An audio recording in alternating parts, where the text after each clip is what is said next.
responsibility and how to achieve it is productivity, and this will help us to use in our daily lives, professional lives. It was very great learning regarding interpersonal skill.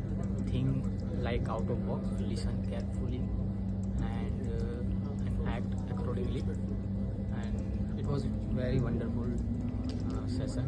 Today's topic was accountability, self-awareness, interpersonal skill, how to think outward, then how to achieve that goal. Then will be the strategies.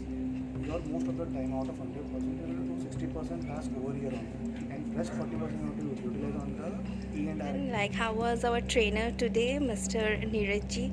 Trainer was very good and That is a goal, strategy, and implementation, executions, and review. That GSER. The word I think before attending this session, I was not aware about how to set a goal and how to make a strategy, how to develop interpersonal skills as well as verbal and non-verbal skills. Are you thinking that is useful to your day-to-day activity? Definitely, it is very helpful and it will be helpful in personally my corporate life.